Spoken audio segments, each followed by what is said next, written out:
J.J. Abrams' Star Trek was a pretty popular reboot of the franchise. It was action-packed, had good performances all around.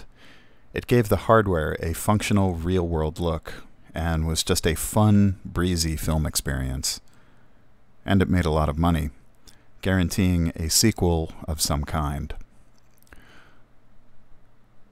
While there are various elements in the film that in hindsight are a little sophomoric in their execution, none detract significantly from the core purpose of the film, that being to get the crew into their places.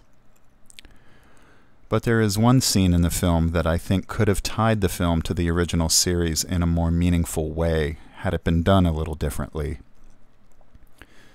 The scene is the one where young Kirk meets old Spock on Delta Vega and explains the origin of the black hole singularity thing. The idea is that a supernova was going to destroy the Romulan homeworld, and Starfleet commissions the Vulcan Science Academy to build a really fast ship with a kind of quantum imploding bomb thing to keep the star from doing something. Not getting into the hypothetical business of how a dying star can be reignited or made not to go supernova, my issue is this.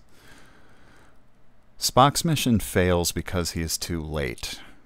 Now, this is after we've been told this is the fastest ship and that Spock is the one doing the job.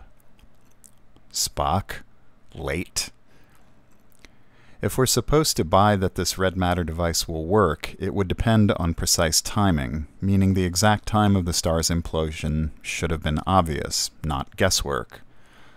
Spock is a guy who calculates things to the 10,000th place. Being late? Oops. That's not Spock-like. If I were editing this scene before shooting, I would have suggested Spock be on time, everything goes as planned, the device is delivered. Kirk looks at Spock and says, "And what happened?" Spock looks down, then into the camera, and says, "It didn't work." And Kirk would say, "It didn't work?" And then Spock could say, "The red matter was too unstable, and its density changed geometrically at the star's core and created a singularity, but not before the initial gravity shockwave destroyed Romulus." And then Kirk would say something like, "I can't believe it."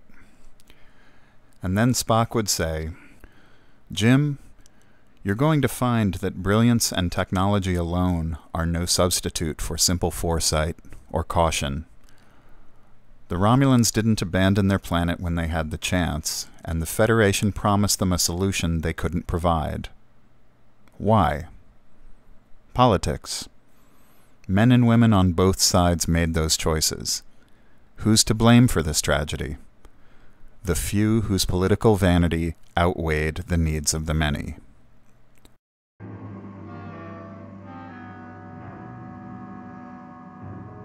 Of course.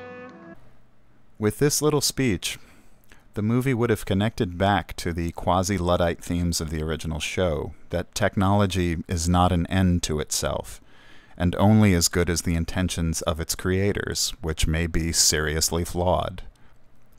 Had the scene been done this way, it would have been much more in character with the tone of old Star Trek.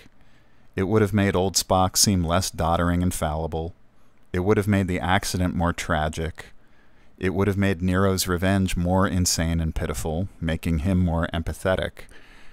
And most of all, it would be the starting point for framing Kirk's anti-technology up with people sentiments, which ran throughout the series. When you take away those themes of the fallibility of genius and the dehumanizing influence of technological power, then all that's really left of Star Trek is fistfights and fixing things. Till next time.